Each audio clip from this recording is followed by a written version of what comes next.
शब्दवाद नय षट द्रव्य गुण पर्याय और प्रमाण का जड़ कर्म चेतन बंध का अरु कर्म के अवसान का कह कर स्वरूप यथार्थ जग का जो किया उपकार है उसके लिए जिन वाणी माँ को वंदना शत बार है। उसके लिए जिन वाणी माँ को वंदना शत बार है, वंदना शत बार है, वंदना शत बार है।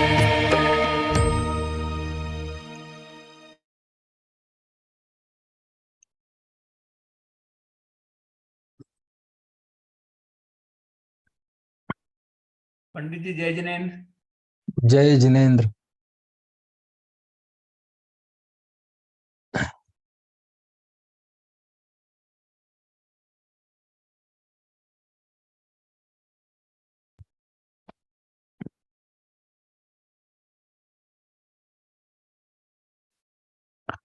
णमो अर्हन्ताडं णमो सिद्धाडं णमो वैर्याडं णमो अध्यायाडं णमो लोये सव्वसाहुडं चत्तारि मंगलम् अर्हन्ता मंगलम् सिद्धा मंगलम् साहु मंगलम् केवली पण्णत्तो धम्मो मंगलम् चत्तारि लोगुत्तमा अर्हन्ता लोगुत्तमा सिद्धा लोगुत्तमा साहु लोगुत्तमा केवली पण्णत्तो धम्मो लोगुत्तमो चत्तारि शरणं पव्वज्जामि अर्हन्ते शरणं पव्वज्जामि सिद्धे शरणं पव्वज्जामि साहु शरणं पव्वज्जामि केवली पण्णत्तं धम्मं शरणं पव्वज्जामि मंगलम भगवान वीरो मंगलम गौतमो गणी मंगलम कुंद कुंदार्यो जैन धर्मोस्तु मंगलम सर्वमंगल मांगल्यम सर्वकल्याणकारकम प्रधानम सर्वधर्माणां जैनम जयतु शासनम वंदितु सर्वसिद्धे धूममलमणोवं गतिं पत्ते वोच्छामि समय पाहुड मिणमो सुद केवली भणिदम।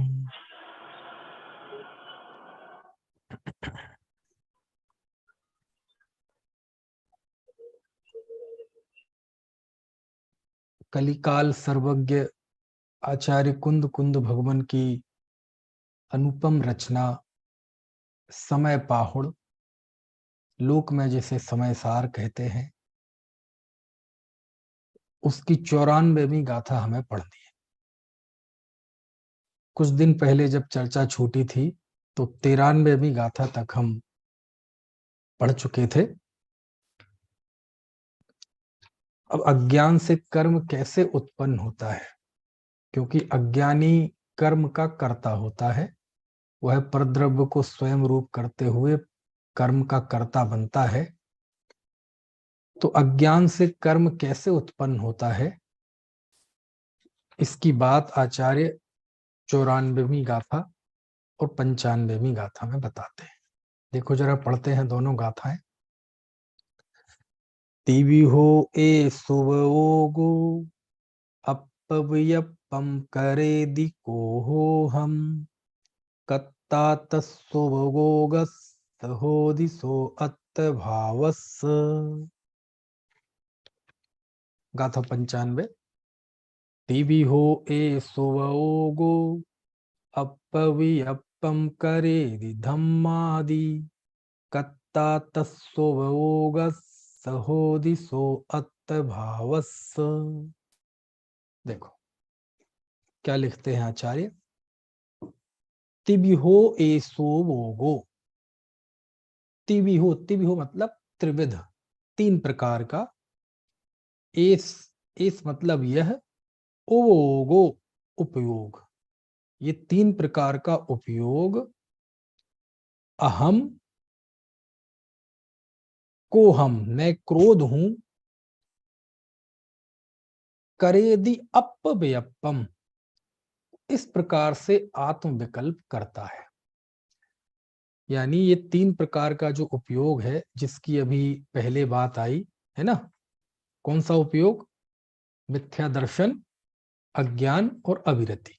ठीक है, ये जो तीन प्रकार का उपयोग है, इस तीन प्रकार के उपयोग में जीव क्या करता है, को हो अहम अपव्ययपम करेदि, इस प्रकार मैं क्रोध हूं, इस तरह का आत्म विकल्प करता है। आत्म विकल्पम मतलब स्वयं के विषय में विकल्प, और चूंकि ये कल्पना है ना, वास्तविकता तो है नहीं, तो स्वयं के विषय में ऐसा आत्म विकल्प करता है। कत्ता तस्वोगस्त होदिसो अत्त भावस्य, है ना, सो वह, तस्य भावस्य, तस्य उपओगस्य कत्ता होदी, तब वह उस उपयोग का कर्ता होता है ना। किस उपयोग का, अत्त भावस्य, उस उपयोग रूप अपने आत्म भाव का कर्ता होता है। क्या मतलब हुआ कि वह, मैं क्रोध हूं, ठीक है, मैं अज्ञान हूं, मैं मान हूं, मैं माया हूं, मैं लोभ हूं, ऐसे भाव करते हुए, है ना, वह आत्म विकल्प करता है अपने विषय में, तब वह उस उपयोग रूप अत्त भावस्य, है ना, तस्य उपभोगस्य, उस उपयोग के, अत्त भावस्य सोहोदी कत्ता, उस आत्म भाव रूप कर्ता होता है, उस उपयोग रूप अपने आत्म भाव का कर्ता होता है ना। क्या मतलब हुआ, मतलब ये हुआ कि वह उस उपयोग रूप जो आत्म परिणाम हुआ, जैसे स्वीकार चैतन्य परिणाम कहते हैं, उस परिणाम का वह कर्ता बन जाता है। क्यों बन जाता है, अज्ञान भाव से बनता है, क्योंकि उस जीव को भेद विज्ञान नहीं है, तो वह यही अनुभव करता है कि मैं क्रोध हूं। ये जो तीन प्रकार का उपयोग है, अज्ञान, मिथ्यात्व और अविरति, ये इन तीनों को यदि एक रूप में देखा जाए तो इनके मूल में क्या है कि मैं क्रोध हूं। मैं क्रोध हूं मतलब मैं विकार हूं, जो भी है ना औदैहिक भाव है, उन सब में ये अनुभव करना कि ये मैं हूं, बस ये ही उसकी मूल भूल है। ये ही तीनों प्रकार के उपयोग में ऐसी वह आत्मबुद्धि करता है, और वह स्वीकार, ये जो विकार रूप चैतन्य उपयोग है, उसका वह कर्ता बन जाता है। ठीक है, फिर दूसरी गाथा में लिखा, तिबिहु एसुव ओगो अपव्ययपम करेदि धम्मादि। ऊपर जो कोहो, अंतिम शब्द देखो पहली लाइन का, कोहो अम लिखा, कोहो अहम, मैं क्रोध हूं, ठीक है।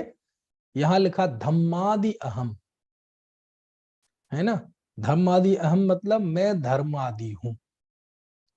ये हूं पिछली गाथा से ले लेना, कोहो अहम, क्रोध हूं।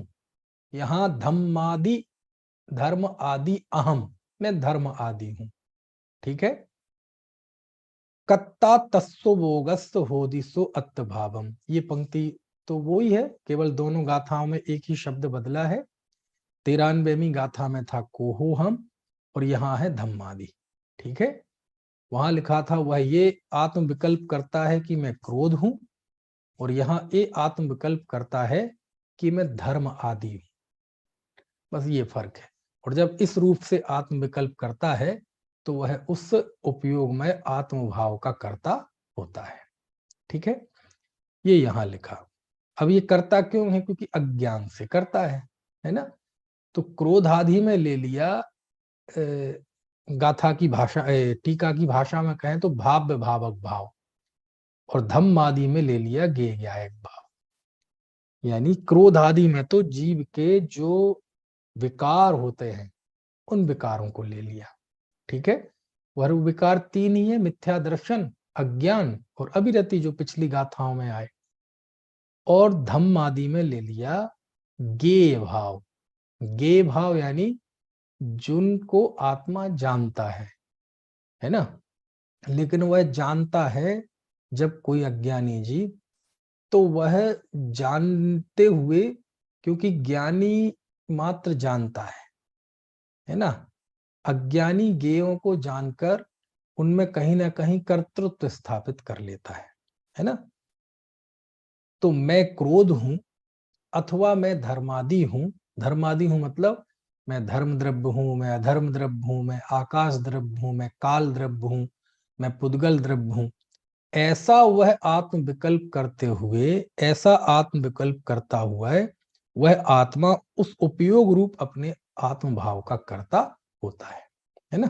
अभी अज्ञानी की बात चल रही है ना, क्योंकि ज्ञानी उसका कर्ता नहीं होता, ज्ञानी ज्ञान भाव का करता है, अज्ञानी अज्ञान भाव का करता है। और वो तीनों उपयोग, यदि मिथ्या दर्शन, अविरति और अज्ञान भाव को, तीनों को यदि मिला दिया जाए तो इसमें एक मूल भाव यही काम करता है कि मैं क्रोध हूं अथवा मैं धर्मादि द्रव्य हूं। यानी जो स्पष्ट हमसे भिन्न है, बिल्कुल भिन्न है, जिनके साथ हमारा है ऐसा एक क्षेत्रावगाह संबंध किसी के साथ हो तो हो, उनके साथ अपनापन करता है कि ये मैं हूं, अथवा अपने अंदर पैदा हुए क्रोध आदि भाव में आत्म विकल्प करता है कि ये मैं हूं। और जब ऐसे आत्म विकल्प करता है तो वह उस विकार रूप अपने उपयोग सविकार चैतन्य परिणाम का करता वह होता है।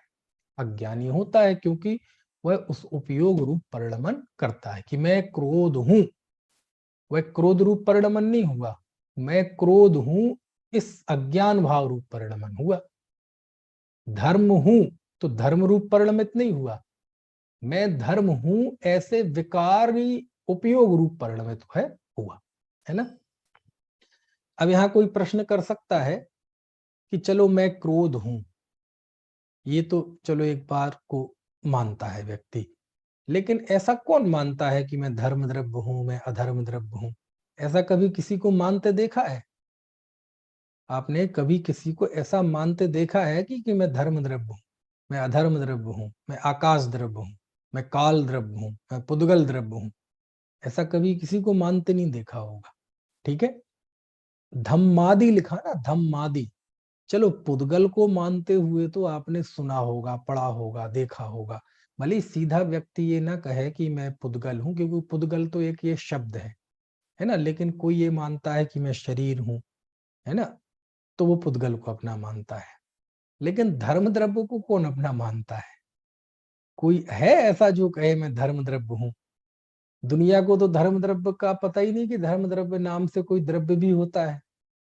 जैनों के अलावा तो धर्म, धर्म, आकाश, काल ये द्रव्य है ही नहीं वहां, है तो दूसरे रूप में है, अलग अलग विकृत रूप में, विपरीत रूप में। विज्ञान भी मानता है तो उसका थोड़ा सा अलग रूप है। कहने का आशय यह है कि दुनिया में है ना, ज्यादातर जीव तो धर्म, अधर्म, आकाश, काल इन द्रव्यों के नाम ही नहीं जानते। नाम जानते हैं तो स्वरूप नहीं जानते।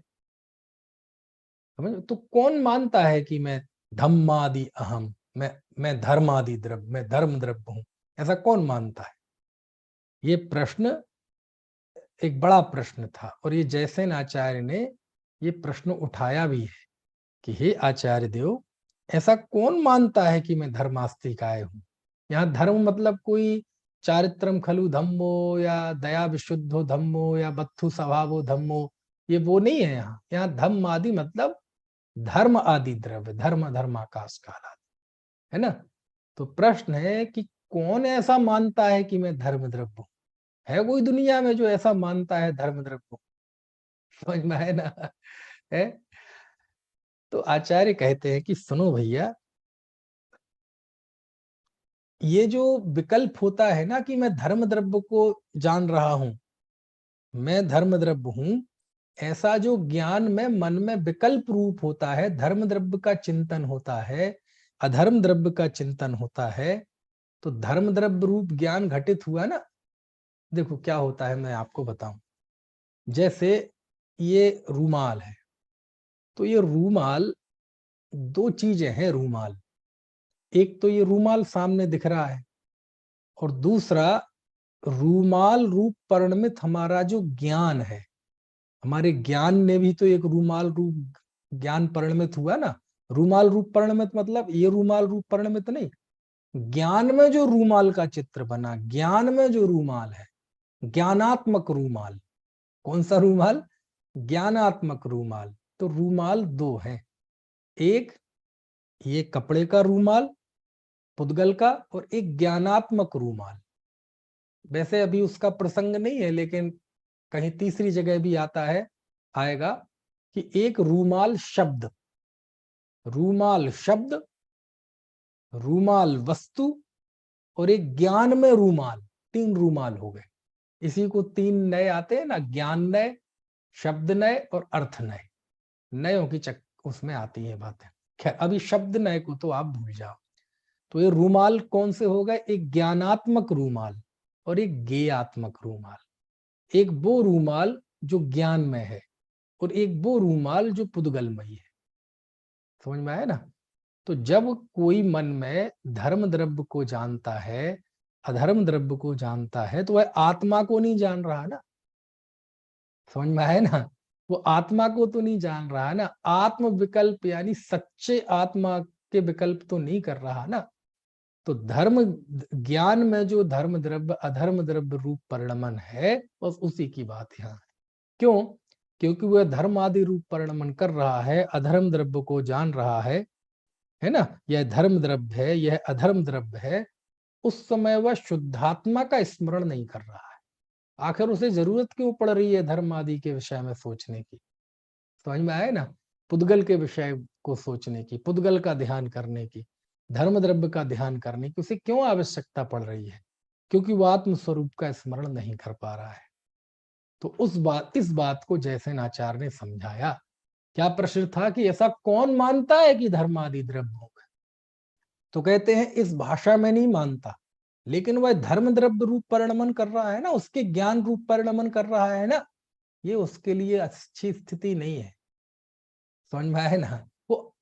वो जब उसके पास ज्ञान है और छदमस्त है, श्रुत ज्ञान है, तो आत्मा को जाने ना। भाई केवल ज्ञान में तो सब प्रत्यक्ष आता है, आत्मा भी और दुनिया भी। तो केवल ज्ञान तो है नहीं अभी, अभी छदमस्त है। तो छदमस्त आत्मा को जाने, लेकिन जब वो धर्मादि का स्मरण करेगा, उसका ध्यान करेगा, ज्ञान करेगा, आत्मा का तो स्मरण नहीं रहेगा ना। पर का विकल्प चलेगा तो आत्म विकल्प कैसे होगा? पर का ध्यान होगा तो आत्मा का ध्यान कैसे होगा? तो है ना, धर्म आदि रूप परिणमित जो ज्ञान है, उसी को यहाँ कहते हैं मैं धर्मादि हूं, है ना। और सीधे सीधे गाथा में तो लिखा भी नहीं है अहम, वो तो कह रहे करेदि धम्मादि, धर्मादि रूप आत्म विकल्प करता है। अर्थ वही है कि मैं धर्मादि हूं, है ना। तो ऐसा जैसे आचार उसका अर्थ करते हैं कि मैं धर्मास्तिकाय हूं, ऐसा उपचार से घटित होता है। धर्म द्रव्य अधर्म द्रव्य के विषय में चिंतन करता हुआ, सोचता हुआ ज्ञान, उसे धर्म द्रव्य भी कहते हैं। मैं धर्म द्रव्य हूं। समझ में आया ना? ऐसा ठीक है। तो यही बात यहाँ कही 95 और 94वीं गाथा में, मैं क्रोधादि हूं या मैं धर्म आदि द्रव्य हूं, ऐसा जो अज्ञान भाव है, ऐसा अज्ञान भाव रूप जब आत्म परिणमन करता है जीव, तो वह उपयोग रूप आत्म भाव का कर्ता होता है। वह क्रोध व धर्म आदि का कर्ता नहीं है, वह उस स्वीकार चैतन्य परिणाम का कर्ता है। क्योंकि अज्ञान भाव में ऐसा 3 प्रकार से उपयोग में ऐसे ही अज्ञानमय अवस्था होती है। बस ये, और इसमें कुछ कचाश रह गई होगी, तो अब ये 96वीं गाथा में समझ में आ जाएगी। क्योंकि इसमें इन्हीं 2 गाथाओं में जो बात कही है, उसको बताने के लिए टीकाकारों ने दृष्टांत दिए हैं, तो वो अपन आगे की गाथा में देखेंगे, है ना। देखो जरा गाथा 96। एवं पराणि दव्वाणि अपयं कुणदि मंद बुद्धियो पाणम अवियपरम करेदि अण्णाण भावेण। देखो, एवं इस प्रकार, मैं बता रहा था ना कि बात अज्ञानी की चल रही है, जो कर्म संचय करता है, कर्मों का कर्ता होता है। तो एवं इस प्रकार मंद बुद्धियो, अरे रे, देखो अज्ञानी को कौन सा शब्द दिया है? मंद बुद्धि। आप आज किसी को कह के बताओ जरा मंद बुद्धि, वो लड़ने पे उतारू हो जाएगा है। क्योंकि हम तो अपने आप को बड़ा बुद्धिमान समझते हैं, थोड़ा पढ़ ले लिख ले शास्त्र पढ़ ले तो बुद्धिमान समझता है, ज्ञानी समझता है, पंडित समझते हैं। समझ में आया ना? है सिद्धांत ग्रंथ पढ़ लिए, कुछ भी पढ़ लो, आचार्य कहते हैं यदि वह जीव पर का कर्ता बनता है, कर्म का कर्ता बनता है, और इस भाव रूप परिणमित होता है कि मैं धर्म द्रव्य हूं, मैं क्रोध हूं, मैं मान हूं, मैं माया हूं, मैं लोभ हूं, मैं हिंसा हूं, मैं झूठ हूं, मैं चोरी हूं, मैं कुशील हूं, मैं परिग्रह हूं, इसको इन शब्दों में कह सकते हैं, मैं क्रोधी हूं, मैं मानी हूं, मैं मायाचारी हूं, मैं चोर हूं, मैं डाकू हूं। समझ में आया ना? तो जो इस रूप परिणमन करता है, इस तरह से आत्मविकल्प करता है और ज्ञान का कर्ता नहीं होता बल्कि इन विकारों का कर्ता होता है, ज्ञाता नहीं रहता, तो ऐसे जीव को आचार्य क्या कहते हैं? मंद बुद्धि। क्या बोलते हैं? मंद बुद्धि। समझ में आया ना? है। अब बताओ किसी को मंद बुद्धि कहो, आप देखो लोक में जो प्रचलित गालियां हैं, जो बच्चे लोग आपस में देते हैं, बड़े लोग मजाक में एक दूसरे को देते हैं, है ना, वो यदि कोई किसी को गाली दे तो शायद उसको कोई गौर भी ना करे, लेकिन आप किसी को कहो ये तो मंद बुद्धि है, तो उसे एकदम ऐसा लगेगा कि जैसे इसने छुरा मार दिया हो सीने में। समझ में आए ना? मतलब कितना मंद बुद्धि कहना, मतलब पागल भी आदमी मजाक में खूब कहे तू पागल है यार, ये तो पागल है, बोलता रहता है। तो पागल सुन सुन के तो वो पक गया है, उसे कोई फर्क नहीं पड़ेगा। लेकिन किसी से एक आध बार कह के देखना, ये मंद बुद्धि है।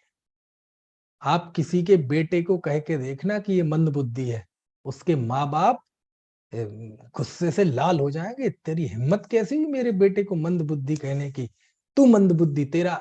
समझ में है ना? 7 पीढ़ियां याद दिला देगा, दिला देगा कि नहीं?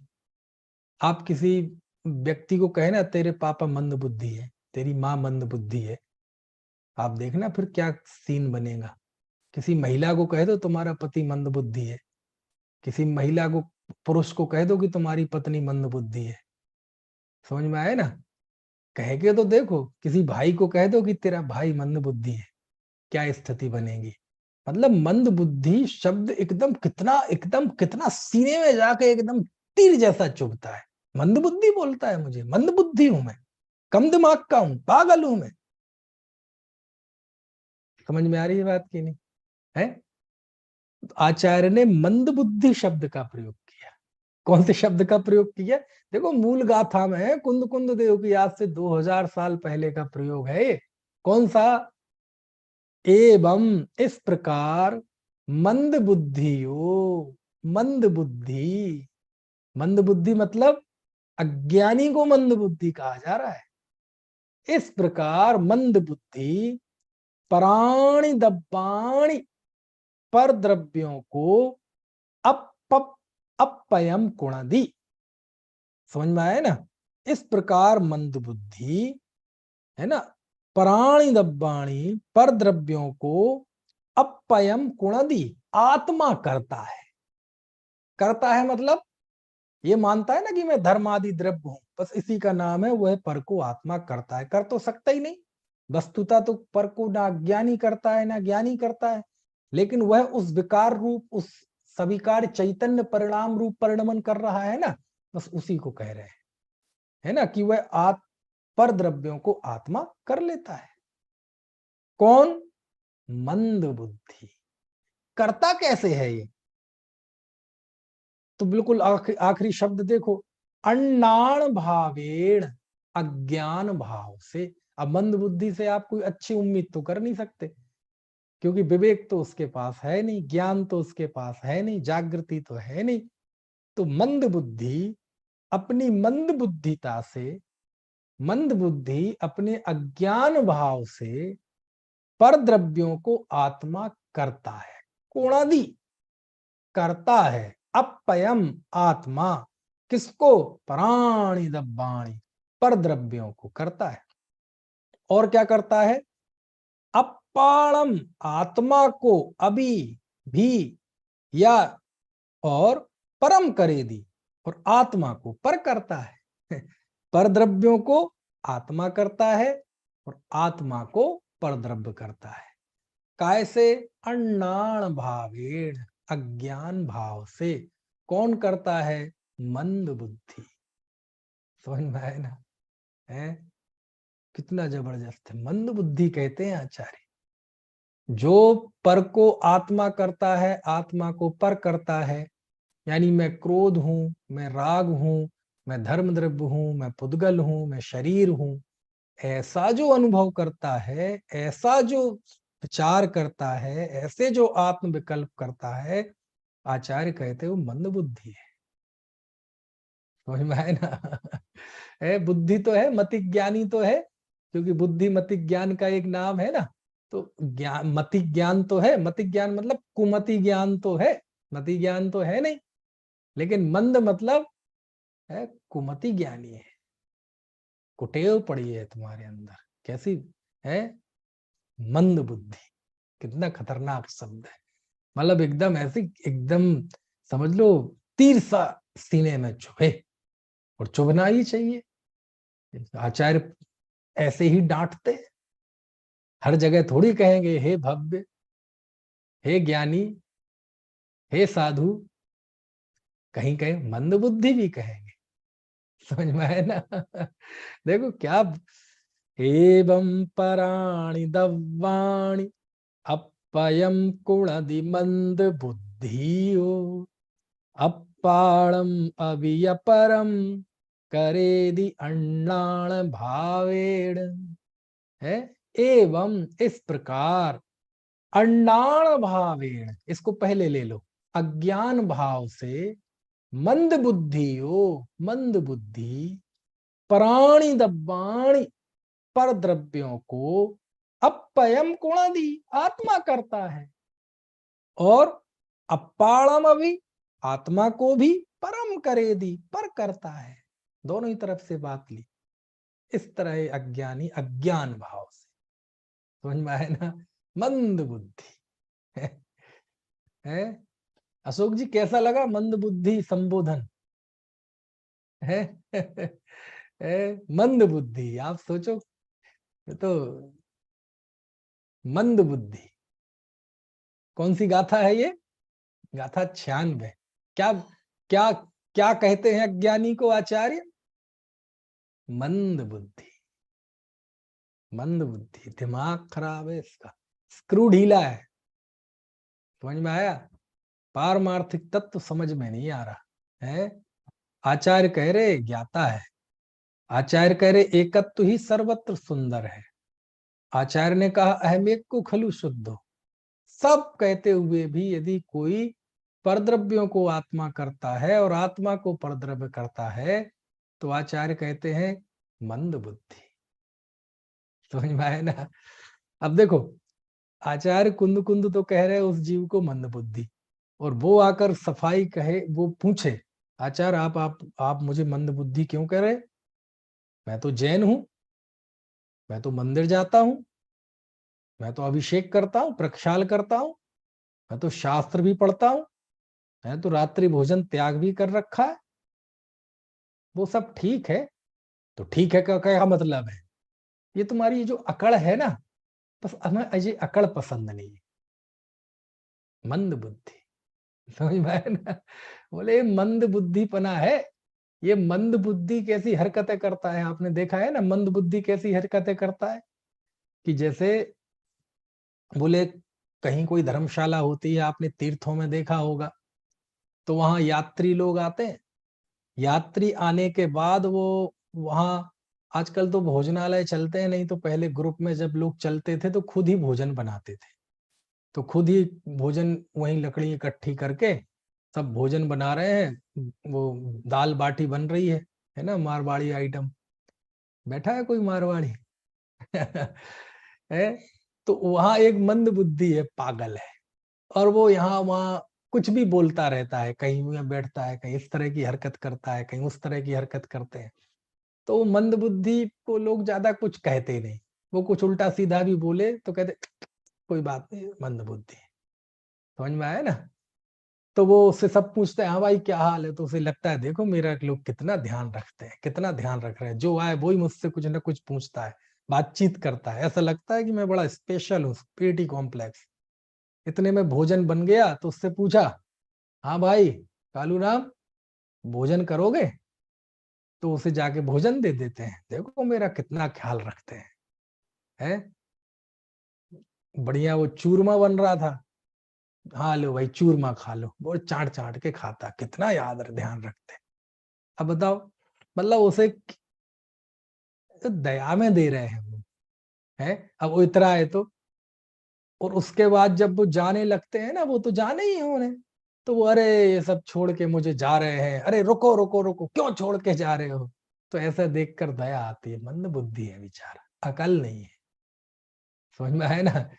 यानी उस जीव को देखकर कैसी दया आती है कि कैसा मंद बुद्धि है बेचारा। आचार्य भले ही वह जीव जैनी हो, है ना, जिन धर्मी हो, घृत मिथ्यात्व का सेवन न करता हो, कुगुरु कुदेव कुधर्म का त्यागी हो, है ना, कुलाचार का पालन करता हो, शास्त्र पढ़ता हो, आहार दान देता हो मुनियों को, इसके ऊपर जाए तो व्रती हो, त्यागी हो, और ऊपर जाए तो वो, है ना, प्रतिमाधारी हो, ऐलक हो, क्षुल्लक हो, और ऊपर जाए तो मुनि हो, आचार्य हो, उपाध्याय हो, साधु हो, लेकिन वह जीव अज्ञानी है और पर का कर्ता बनता है, तो आचार्य उसे क्या कहते हैं?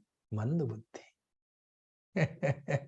समझ में आया ना? देखो क्या ऐसा हो सकता है कि उसके अभिप्राय में कर्तापन पड़ा हो, लेकिन मोटे मोटे तौर पे चीजें समझ ली हो, और वो समझाए तो दूसरे लोग समझ जाएं।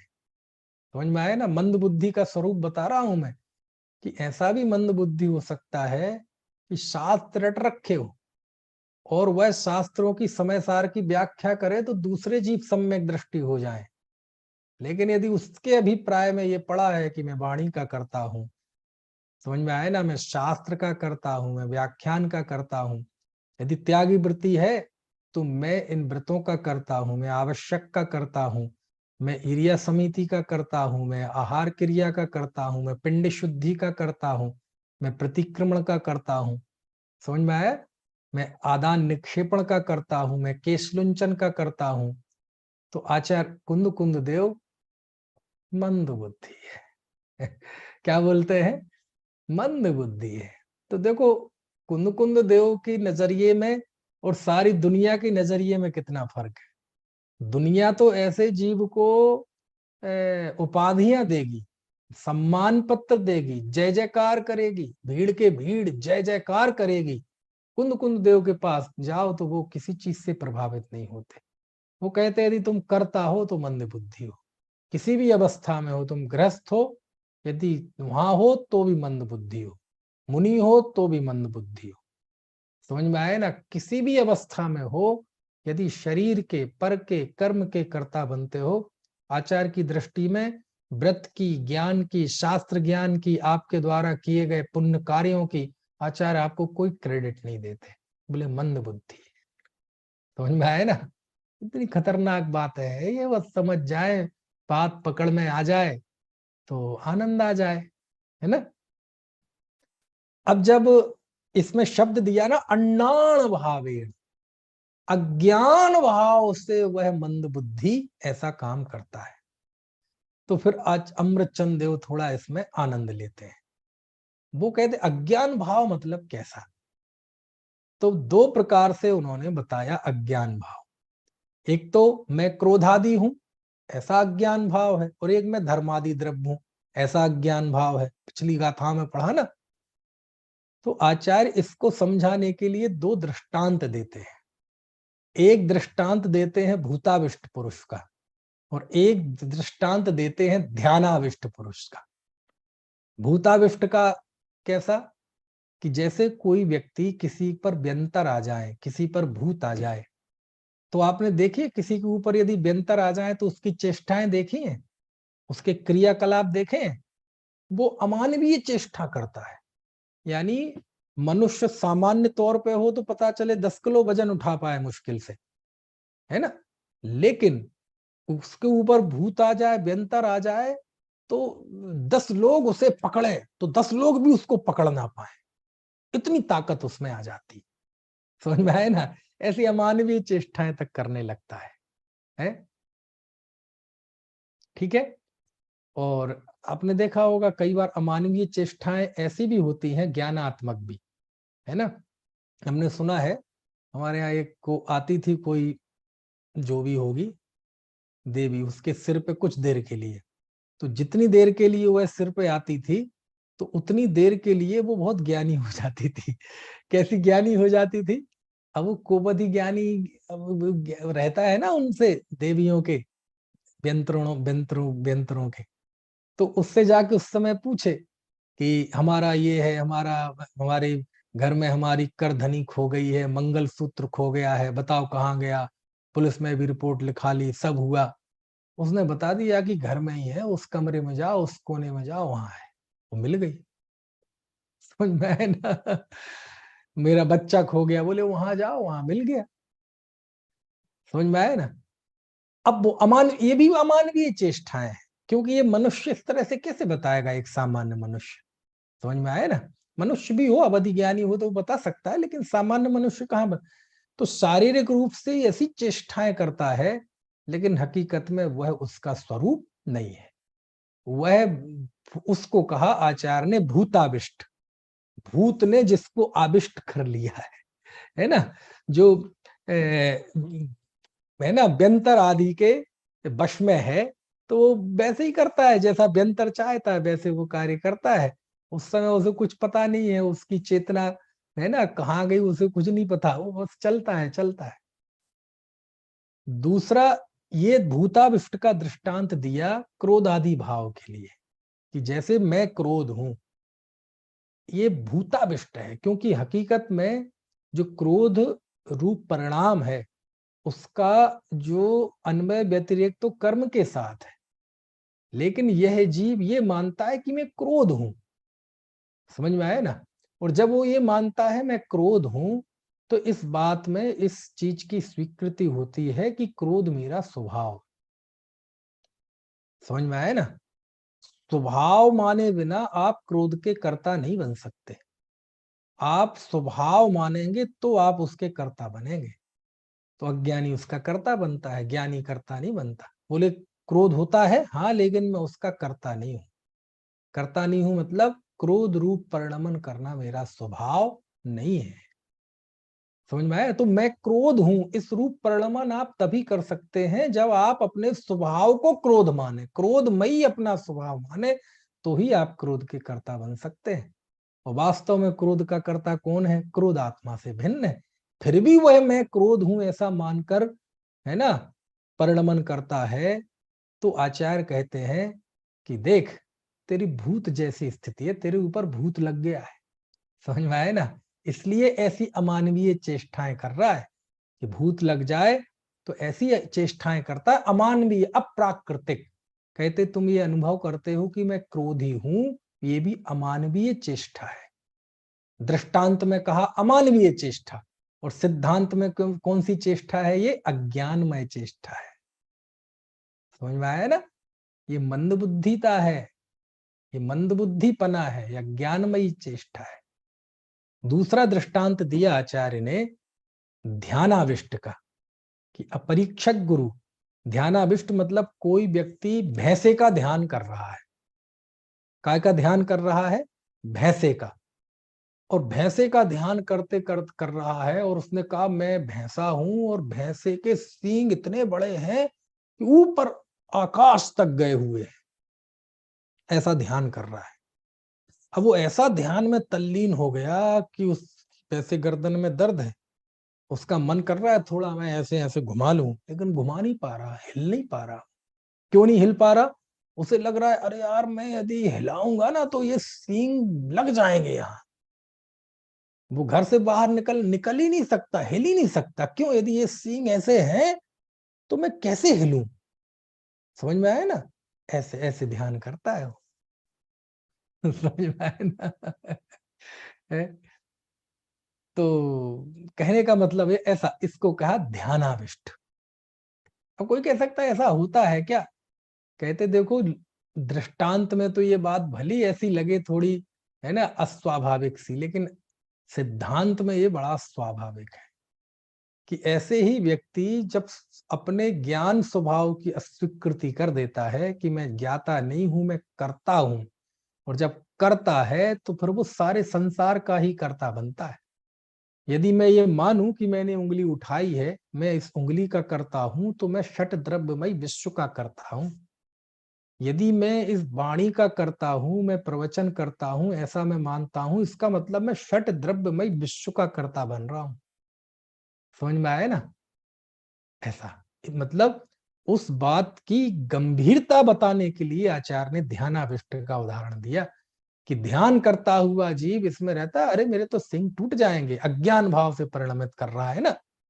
ऐसे ही यह जीव अज्ञान भाव से परिणमित करता हुआ धर्मादि द्रव्य में अपनापन करता है। धर्मादि द्रव्य रूप ज्ञान परिणमित करता है कि धर्म द्रव्य है, मैं अधर्म द्रव्य, आकाश द्रव्य, काल द्रव्य। इस तरह सारे विश्व को वह ज्ञान में जान लेता है। षट द्रव्यमय विश्व का चिंत सोच रहा है, सब जान लिया। क्यों जान रहे हो भाई? मैं ज्ञाता हूं ऐसा जानो ना। समझ में आया ना? ऐसा दृष्टांत दिया। यानी उस गंभीरता, अज्ञान भाव कितना भयंकर है, कितना गंभीर है, इस बात को बताने के लिए आचार्य ने भूताविष्ट और ध्यानाविष्ट के उदाहरण दिए कि जैसे किसी के ऊपर भूत आ जाता है तो अमानवीय कार्य करता है, वो उसका कार्य नहीं है। ऐसी भाई ये क्रोध आदि कार्य ये भगवान आत्मा का कार्य नहीं है। लेकिन फिर भी वह कहता है कि मैं क्रोधी हूं, तो कहते भूत आ गया है तेरे ऊपर।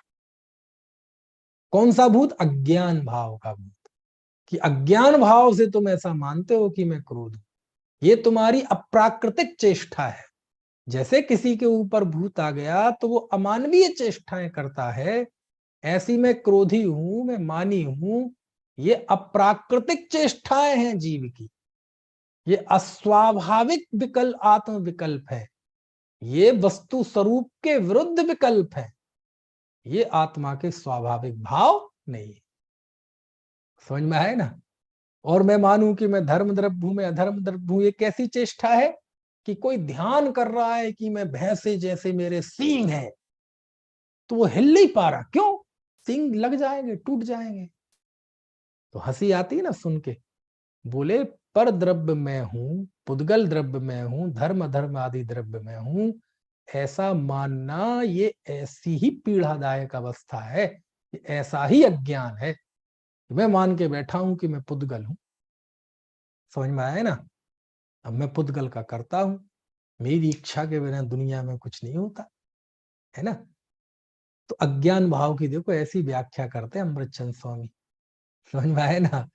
कौन कौन से दृष्टांत दिए? एक भूताविष्ट और एक ध्यानाविष्ट। भूताविष्ट मतलब भूत आने पर अमानवीय चेष्टाएं करता है। समझ में आया ना? शास्त्रों में बहुत उदाहरण आते हैं।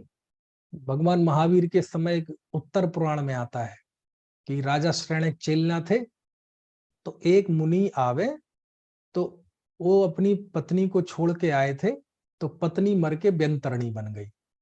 तो वो इस तरह से उन पे उपसर्ग करे कि मतलब वो मुनि आहार के लिए निकले और नगर में जाते ही वो व्यंतर ऐसा कुछ कर दे कि उनके शरीर में विकार पैदा हो जाए, तो महाराज जी उपसर्ग मान के वापस चले जाए। ऐसा कई महीने तक उनका आहार नहीं हुआ। समझ में आया ना? पाप का उदय था। जब पाप का उदय होता है तो बाहर में कोई भी जरिया बन जाता है ना? इससे मत समझना कोई ये सब ऐसा ही होता है। अरे ऐसा है ना, मान लीजिए मेरा पाप का उदय है, तो लो हमें ठोकर लग गई, अब वो जड़ पत्थर है, वो मेरे उदय में निमित्त बन गया दुख में। समझ में आया ना? कोई भैंस ने आके मुझे सींग मार दिया, लो भैंस निमित्त बन गई पाप के उदय में। भैंस त्रेंच गति की है। किसी व्यक्ति ने गाड़ी मार दी तो मनुष्य गति का जीव मेरे दुख में निमित्त बन गया। असली कारण मेरा पाप का उदय है, तो मनुष्य हो गया मनुष्य गति का, भैंस हो गई त्रेंच गति की। ऐसे ही यदि कोई देव निमित्त बनेगा मेरे दुख में, तो वो अपनी हैसियत से बनेगा। अपनी हैसियत से मतलब वो अपने हिसाब से बनेगा। भैंस के पास सींग थे, समझो, उसने गाली नहीं दी, क्योंकि गाली देने की शक्ति नहीं है, वो उसके सींग निमित्त बने। मनुष्य गाली दे के दुख में निमित्त बन सकता है, अभ्यंतर है तो वो अपनी हैसियत से बनता है, वो और उठा पटक करेगा। समझ में आए ना? तो इसको इस रूप में लेना चाहिए, इससे कोई चमत्कार या कोई ऐसा कुछ नहीं। फिर राजा चेलना को ये बात पता चली, उसको उसने पकड़ ली, तो फिर उसने उस उपसर्ग को दूर किया। कैसे किया वो सब दूसरी बातें हैं। तो कहने का सही ये सब होता है दुनिया में, समझ में है ना? ऐसा है। इस थीम पर फिल्में बनी है, हॉलीवुड में, बॉलीवुड में, समझ में आया ना? बॉलीवुड में एक फिल्म है, नाम भूल गया मैं, काफी पहले की फिल्म, काफी पहले में, बहुत पुरानी नहीं, भूल भुलैया। उसमें तो हालांकि ये, उसमें वो ये दिखाया गया है कि एक मतलब ये मनोवैज्ञानिक स्थिति है, साइकोलॉजिकल ये होता है, साइकोलॉजिकल वो क्या बोलते हैं उसे, है ना, डिसऑर्डर है इस तरह की कुछ, कि वो व्यक्ति अपनी पहचान भूल जाता है और किसी से इतनी ज्यादा संवेदना हो जाती है कि वो यही मानने लगता है कि वो ही मैं हूं। समझ में आया ना? तो उस दृष्टांत को भी यहाँ ले सकते हैं, क्योंकि अपनी आइडेंटिटी खो दी और अब हमने दूसरे को अपना मान लिया, और उसमें भी ऐसी अपराकृतिक चेष्टाएं करते हुए दिखाती है। एक महिला रहती है, वैसे तो महिला क्या उठाए, लेकिन वो ऐसे पूरे डबल बेड का बिस्तर ऐसे उठा देती है। पूरा पलंग उठा देती है ऐसे, और कुछ देर, अरे ये मैंने क्या कर दिया, मैंने कैसे उठा दिया उसे, मैं क्या, आप समझे ना? तो ऐसी अमानवीय है। तो आप सोचो कि आपके घर में, है ना, आपके घर में आपकी बेटी है, आपके पति हैं, आपके माँ बाप हैं, ऐसी अमानवीय चेष्टा करने लगे तो आपको कैसा लगेगा? समझ में आया ना? कैसा लगेगा आपको?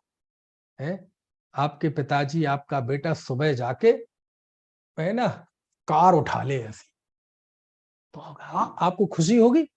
खुशी नहीं होगी, क्या हो गया ऐसे, 20-20 फीट उछलने लगे, तो आपको खुशी होगी, वाह बढ़िया, ये तो हाई जंप में ओलंपिक लेगा, आपको खुशी होगी? नहीं, अमानवीय चेष्टाएं कर रहा है। इसका मतलब ये अब ये नहीं रहा, इसके ऊपर कोई दूसरा खेल रहा है। तो ये मैं क्रोध हूं, आचार्य कहते अज्ञान भाव है। अज्ञान भाव से जीव पर द्रव्य को अपना कर रहा है। और यदि कोई मानता है कि मैं धर्म द्रव्य हूं, तो कहते ध्यानाविष्ट की तरह अज्ञान भाव में डूबा हुआ ये मानता है कि मैं धर्म द्रव्य हूं, मंगल द्रव्य हूं, या धर्म द्रव्य हूं, मैं आकाश द्रव्य हूं। अज्ञान भाव की गंभीरता, अज्ञान भाव कितना जबरदस्त जीव के माथे पे छाए रहता है, उसके लिए अमृतचंद स्वामी दृष्टांत देते हैं। काय का? भूताविष्ट का और ध्यानाविष्ट का, है ना? क्यों? क्योंकि भूताविष्ट और ध्यानाविष्ट दोनों ही पुरुष अपने स्वभाव से दूर है, अपनी आइडेंटिटी से दूर है। भूताविष्ट जो है वो भी अपनी पहचान खो चुका है, और ध्यानाविष्ट भी अपनी पहचान खो चुका है। एक अमानवीय कृत्य कर रहा है, दूसरा डरा हुआ है, हिला नहीं पा रहा है सिर। ये दोनों कारण क्या है? दोनों ये भूल गए हैं कि मैं मनुष्य हूं। समझ में आए ना? ऐसे ही कोई पर का कर्ता बनता है, कोई धर्म द्रव्य में हूं ऐसा मानता है, अनेक अनेक अनेक आत्म विकल्प करता है, लेकिन सबके मूल में ये है कि वह ये भूल गया है कि मैं ज्ञाता हूं, मैं चेतना लक्षण वाला हूं। वह ये मूल में है, क्योंकि मैंने बताया था ना, हरेक अज्ञान के, हरेक कर्तापन के मूल में पर्याय मूलता ही है।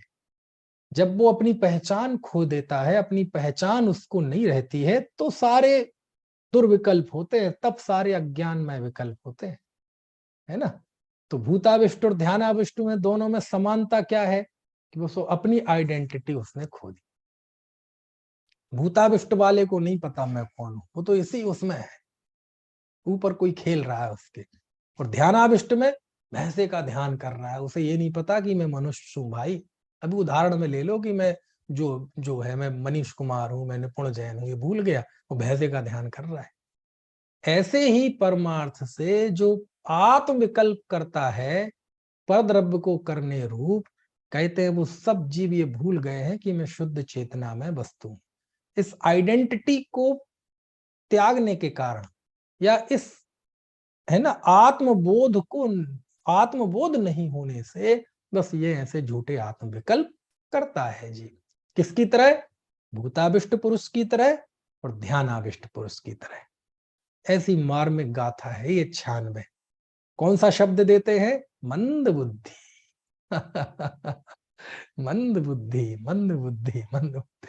और वैसे भी देखो, परिवार में कोई वैसी चीजें करता है तो कितनी चिंता होती है लोगों को। किसी के घर में यदि ऐसा कोई केस हो गया हो, है ना, तो वो सोचो बेचारे घूमते फिरते हैं डॉक्टरों के यहाँ, किसी डॉक्टर को कोई दवाई नहीं उनके पास, कोई उनको मर्ज पकड़ में नहीं आता कि इसको ये क्या हो रहे हैं, क्योंकि जब उसके ऊपर ऐसा कुछ आता है तो पूरे घर के पकड़ लेते हैं, लेकिन किसी के, समझ में आया ना। और ये होते हैं 100 में से 99 केस तो सब फर्जी होते हैं, लेकिन 1-8% जो शास्त्रों के अनुसार सही है उनकी बात बता रहा हूं मैं। 1-2 से तो मैंने भी बात की है। समझ में आया ना। अब पूछना मत कहाँ की कैसे की है, ये निपुण जानते हैं, है ना। तो कहने का आशय ये होती है, तो देखो कितनी पीड़ा होती है। समझ में आया ना। घर में जब वो घर में किसी के आए तो घर वालों को लगता है भैया कब ये अपने स्वरूप में आ जाए। कुछ बात समझ में आ रही कि नहीं? तो उस पे तो जीव प्रार्थना करता है कि कब जीव ये स्वरूप अपने में आए, लेकिन खुद अनादि काल से पर का कर्ता बना हुआ है भूताविष्ट की तरह, कभी स्वयं पे दया नहीं आती कि मैं अपने स्वरूप में आ जाऊं, ज्ञाता हूं, ज्ञाता ही रहूं। समझ में आया ना। कोई ऐसा ध्यान कर रहा हो तो कहे अरे भाई क्या ध्यान कर रहा है, समझ में आया ना, उस पर दया आती है। लेकिन अनादिकाल से भूताविष्ट की तरह ये पर का ध्यान कर रहा है, आत्मा का ध्यान नहीं कर रहा, धर्म द्रव्य का ध्यान कर रहा है, स्वयं का ध्यान नहीं कर रहा है, तो स्वयं पे दया नहीं आती कि मैं भी अपने स्वरूप में आ जाऊं, मैं भी ये है ना, ये भूताविष्ट और ध्यानाविष्ट जैसी अज्ञानमय दशा को छोड़ दूं। इसलिए है, अब देखो पढ़ने में कैसी है ना सीधी गाथा लगती है, लेकिन सीधी नहीं है। आचार्य का इसमें बहुत गहरा संबोधन है, बहुत गहरा बोध है। क्या लिखते हैं? मंद बुद्धि। क्या संबोधन है? मंद बुद्धि है हम, कहते हैं हाँ मंद बुद्धि हो, अपनी पहचान नहीं है तो मंद बुद्धि है। और जब मंद बुद्धि होगी तो अज्ञान भाव से मैं क्रोध हूं, मैं धर्मद्रव्य हूं, ऐसे है ना झूठे आत्म विकल्प रूप है ना वह स्वीकार चैतन्य परिणाम को वो करता है, अज्ञान भाव से करता है। कैसे? भूताविष्ट ध्यानाविष्ट की पुरुष की तरह। तो करने दो ना, अरे मंद बुद्धि, मंद बुद्धि है ना। यही कारण है, एक बहुत अच्छा रेफरेंस ध्यान आ गया, मंद बुद्धि शब्द है ना, बुद्धि मतलब मति ज्ञान और बुद्धि मतलब मिथ्या बुद्धि, ऐसा भी दोनों ही अर्थ होते हैं। यहाँ तो मंद बुद्धि मतलब अज्ञानी, ठीक है ना। तुम बोले भले ही अपने आप में ज्ञानी बने रहो, लेकिन यदि पर्क द्रव्य के कर्ता बनते हो तो मंद बुद्धि हो, है ना। एक जगह श्लोक वार्तिक में, श्लोक वार्तिक में सूत्र नंबर मुझे ध्यान नहीं आ रहा, पहले ही अध्याय का सूत्र है मति ज्ञान वाला, तदिंद्रिया निंद्रिय निमित्तम, ये सूत्र है ना, तत्वार सूत्र का पहला अध्याय। जिसने तत्वार सूत्र के व्याख्यान सुने होंगे यूट्यूब पे मौजूद है, उसमें आप सुनना, तदिंद्रिया निंद्रिय निमित्तम। इस श्लोक सूत्र नंबर शायद 26 है, किसी को याद आ रहा हो तो बताओ कमेंट करके। 26 है या 20 की लाइन में है, मैं ही भूल गया, बताओ पहले अध्याय का जो भी है। उसकी व्याख्या है श्लोक वार्तिक, आचार्य विद्यानंद स्वामी। वो मालूम क्या लिखते हैं? वो लिखते हैं संगी पंचेंद्री है जैसे। तो बोले संगी पंचेंद्री के मन है कौन बताएगा? संगी पंचेंद्रिय के मन है क्या? आप लोग जवाब दो, अनम्यूट है वैसे आप लोग। संगी है ना? पंचेंद्रिय मिथ्या दृष्टि के मन है? है ना, संगी पंचेंद्रिय के मन होता है। संगी मतलब मन। अब यदि हम आचार्य 13वें नंबर का विद्यानंद, श्लोक है, 13वें नंबर का। 13वें का है, चलो अच्छा, हाँ। 13वें नंबर का, ठीक है। तो आचार्य कहते हैं नहीं है। कौन? पशु। विद्यानंदी आचार्य। कौन से शास्त्र में? तत्वार्थ सूत्र के श्लोक 12 में। बोले क्यों? कहते हैं मोह के उदय ने इस जीव की हत्या कर रखी है, और इस कारण से ये मन होते हुए भी ये संगी नहीं है। अज्ञानी के लिए लिखा है, मैं पढ़ के बता सकता हूं। मतलब उसमें आचार्य की मूल संवेदना, बोध समझो, वो बोध क्या देना चाहते हैं।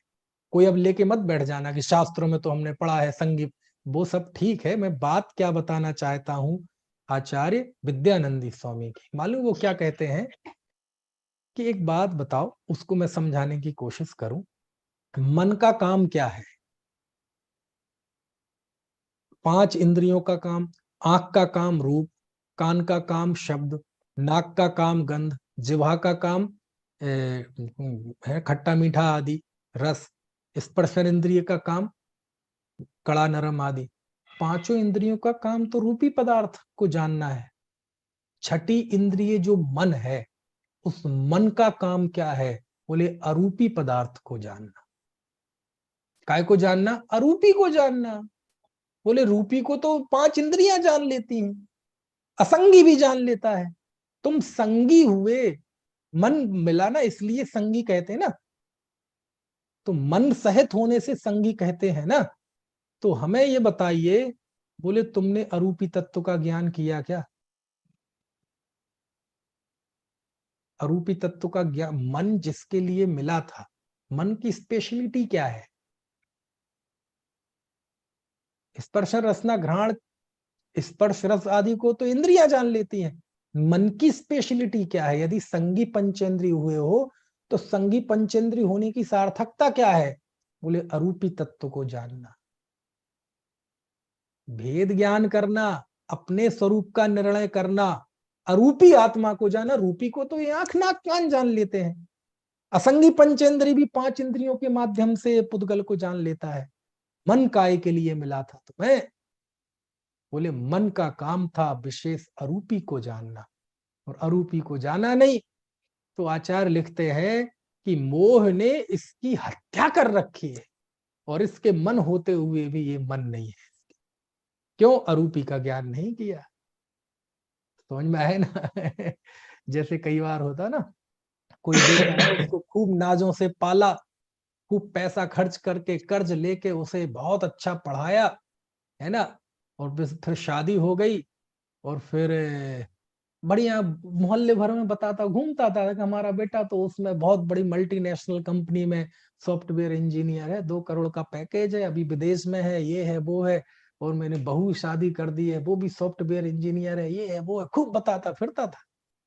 एक दिन दोनों ने लात मार के निकाल दिया। क्या कर दिया? लात मार के घर से निकाल दिया। अब दोनों बूढ़े आदमी चौराहे पे कहीं बैठे हैं, पार्क में बैठे हैं, तो वही लोग आए, कहा भाई घर नहीं जाना क्या, रात हो गई। बोले क्यों? अरे बोले तुम घर जाओ यार, इतना बड़ा बंगला है, ये है वो है तुम्हारा। बोले भैया उनने तो घर से निकाल दिया। क्या बात करते हो, तुम तो गाते फिरते थे। समझ में आया ना? है तो कभी कभार बुरे शब्दों में निकलता है, भैया ऐसा बेटा होने से तो नहीं होना अच्छा। समझ में आया ना? है अब भौतिक तौर पे नगर पालिका में जाओगे तो वो आज भी उसका बेटा है, राशन कार्ड में आज भी उसका बेटा है, एक जो डीएनए की व्यवस्था है दुनिया में, वो आज भी बेटा है। कहते हैं जिसने लात मार के घर से निकाल दिया, उसका तो होने से भी नहीं होना अच्छा है, होते हुए भी मानो वो नहीं है। यदि वो पैदा होते ही मर जाता या पैदा नहीं होता तो शायद उतना दुखी नहीं होता। निस्संतान होने से ज्यादा बड़ा कष्ट ये है। तो ऐसे ही अब विद्यानंदी स्वामी कहते हैं कि यदि मोह ने इसकी हत्या कर रखी जीव की, और यदि ऐसा है तो अज्ञानी मिथ्या दृष्टि के तो मन होते हुए भी वो मन नहीं है, असंगी है, अरूपी को नहीं जाना। तो ये मंद बुद्धि नहीं है, बुद्धि रहित है, बुद्धिहीन है। ये मंद बुद्धि शब्द आया ना, मंद बुद्धि नहीं, बुद्धि से हीन है, उसमें बुद्धि है ही नहीं। क्यों भैया? बुद्धि का काम तो अरूपी पदार्थ को जानना है। रूपी पदार्थ को तो बुद्धि के बिना असंगी पंचेंद्री भी जान लेते हैं। रुपए पैसे मकान धन जायदाद शरीर आहार विहार, इनको तो उनको भी जान लेते हैं। लेकिन मन चाहिए अरूपी तत्व के विचार के लिए, और वो नहीं है।